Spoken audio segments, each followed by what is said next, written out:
Oke, silakan dilihat halaman 54 tentang hukum Gauss. Oke, hukum Gauss itu apa? Oke, jadi ada yang namanya hukum Gauss. Ya.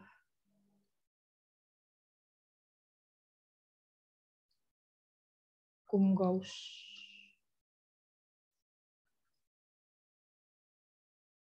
Hukum Gauss ya. Halaman 54. Secepat aja. Pengertian garis-garis jadi hukum Gauss ini berkaitan nanti dengan garis-garis medan listrik.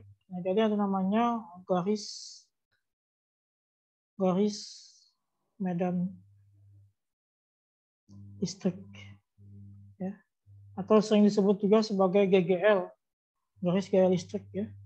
Kalau di SMP kalian mengenai istilah GGL atau garis gaya listrik. Nah, jadi di hukum Gauss ini akan disampaikan terkait tentang hal tersebut. Oke, saya bacakan sedikit. Di kelas 11, Anda telah mengetahui bahwa medan gravitasi sebagai medan vektor dapat divisualisasikan dengan menggunakan garis-garis medan. Kemudian garis-garis medan gravitasi pada garis bersambung yang selalu berarah menuju massa sumber medan, persambungan yang selalu berarah menuju ke massa sumber medan gravitasi. Semakin rapat garis medan gravitasi di suatu tempat, semakin besar kuat medan gravitasi di tempat itu. Hal yang sama juga akan kita temui pada namanya garis medan listrik atau garis-garis gaya listrik. Atau garis gaya listrik atau disebut sebagai GGL ya. Oke, saya gambarkan sepintas. Kalau di kelas 11 sebenarnya ada yang namanya tentang gravitasi ya. Gravitasi. Jadi gravitasi itu kan adalah gaya tarik antara dua buah benda ya. Antara dua buah benda yang saling memiliki massa kayak. Anggaplah kayak gini, dia punya M besar, dia punya M kecil. Nah, di sini dia akan memancarkan yang namanya visualisasi, tapi tidak terlihat ya oleh mata kita. Akan memancarkan visualisasi medan gravitasi ini sebagai gravitasi. Nah, di sini M kecil ini pasti akan masuk. Ya. Sehingga ketika dia saling berikatan, ya, saling berdekatan, maka akan terjadi saling tarik-menarik. Ya. Akan saling terjadi namanya gaya F. Kayak gitu. Nah, begitu juga dengan halnya dengan medan listrik. Kalau saya visualisasikan medan listrik itu sebagai muatan ya, muatan bermassa K, anggap dia bernilai positif, ya kan. Sedangkan satunya ini kalau positif berarti dia mengeluarkan ya, atau apa namanya,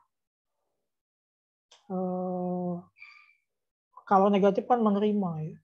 Nah, jadi dia memancarkan yang namanya garis gaya listrik. Semakin rapat dan semakin banyak, maka kekuatan daripada medan listrik ini semakin kuat. Semakin rapat dan semakin banyak, maka kuat medan listrik ini semakin kuat. E-nya semakin kuat. Ini kalau positif. Nah, banding kalau dengan negatif. Kalau negatif, saya punya muatan bersifat negatif. K bersifat negatif. Maka dia akan menerima, ya kan? Akan menerima dari segala arah. Visualisasinya seperti itu. Akan menerima dari segala arah. Sehingga kalau dia berdekatan antara positif dan negatif, maka dia akan menjadi seperti ini. Positif dan negatif. Maka dia akan ini saling memancarkan, ini menerima. Jadi dia punya yang namanya saling, ini memancar, ini menerima, ini memancar, ini menerima. Sehingga dia saling berikatan. Ini memancar, ini menerima. Ini memancar ya, ini menerima. Gitu. Ke segala arah ya, ini ke segala arah. Maka visualisasinya ada di halaman 54 yang ada di buku. Itu yang disebut sebagai hukum Gauss. Gambar 21 titik gambar 21.13b menunjukkan pola garis medan listrik yang dibentuk oleh biji-biji halus di antara dua elektroda titik yang muatannya berlawanan jenis. Susunan muatan seperti ini disebut dipol listrik. Jadi susunan yang mirip kayak gini tadi, namanya adalah dipol listrik. Dengan memerhatikan bahwa 2.13a tadi secara sesama kita dapatkan yang pertama adalah jumlah garis medan listrik yang meninggalkan muatan positif sama dengan jumlah garis negatif yang masuk ke muatan negatif. Jadi jumlah ini itu sama dengan ketika dia masuk.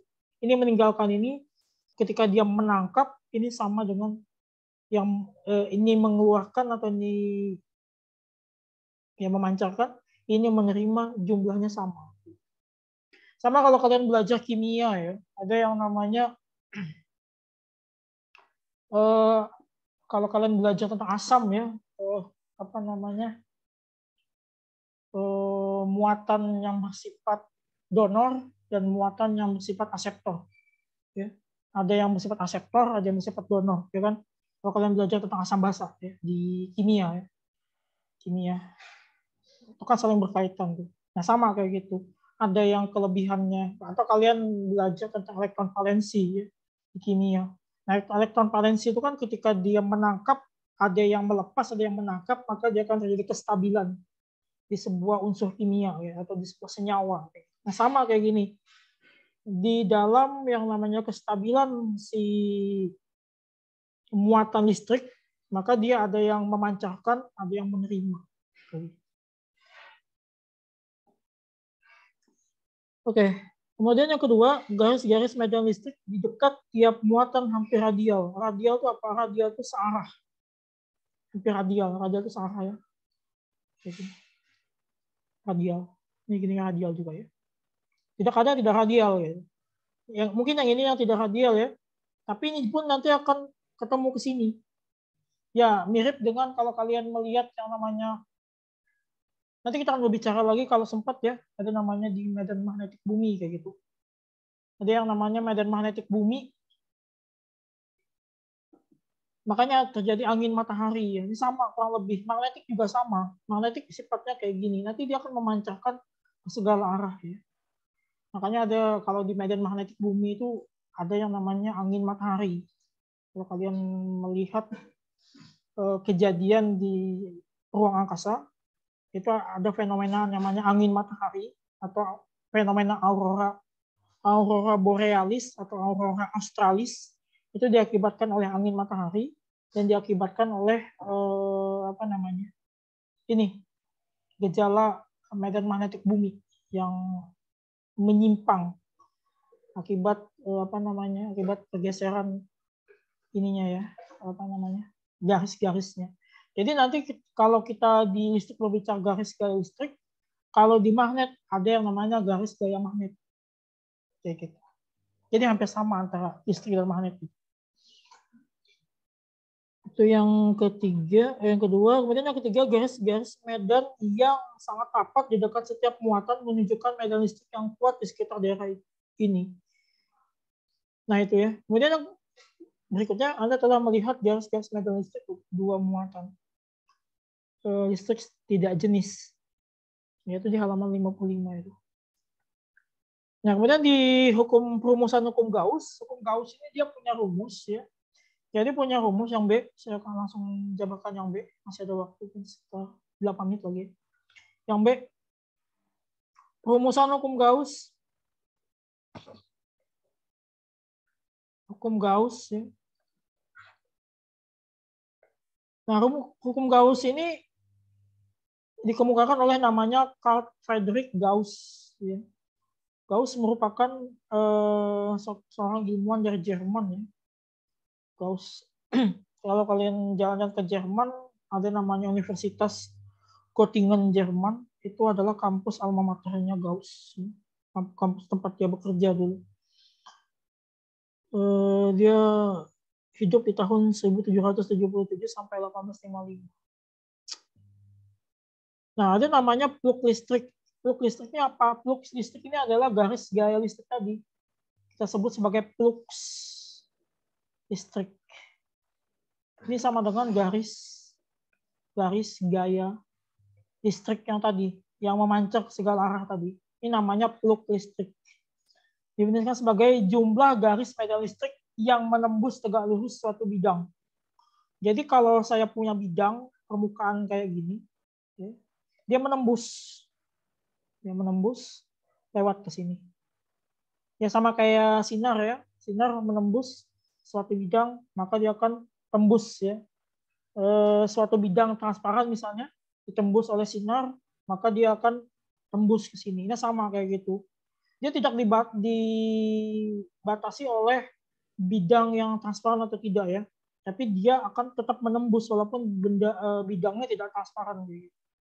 Tetap kalau yang namanya flux listrik tetap akan menembus ke sini. Ini adalah A atau luas permukaan ya, luas permukaan bidang ini disebut sebagai A.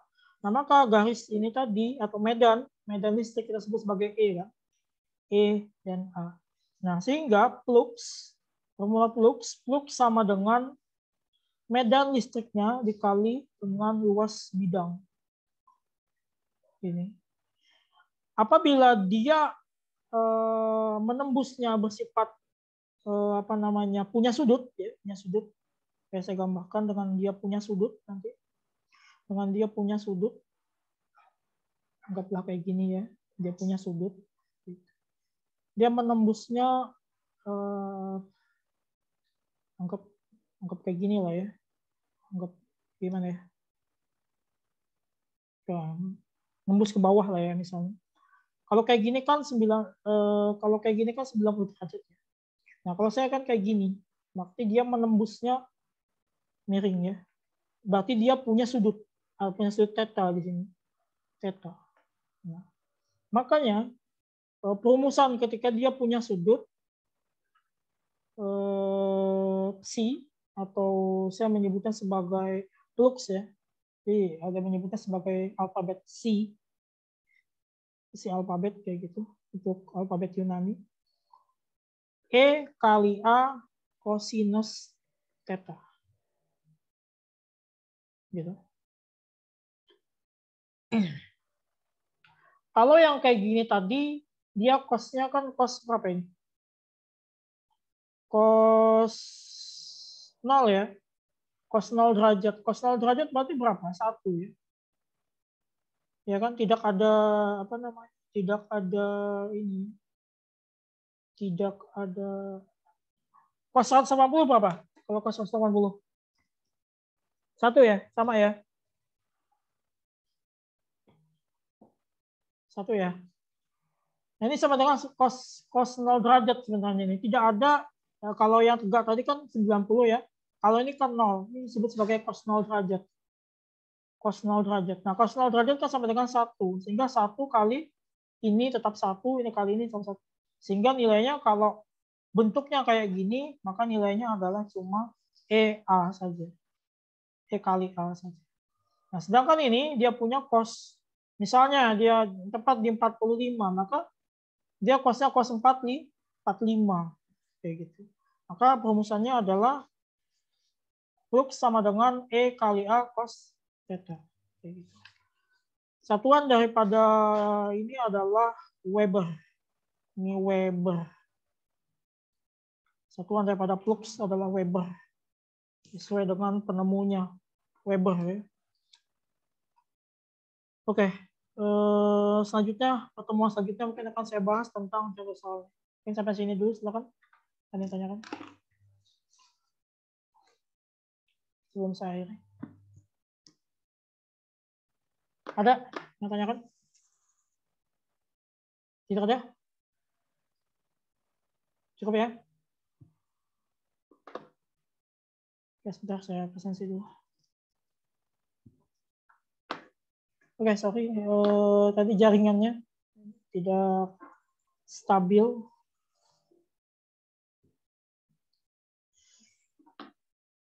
Ya, sebentar.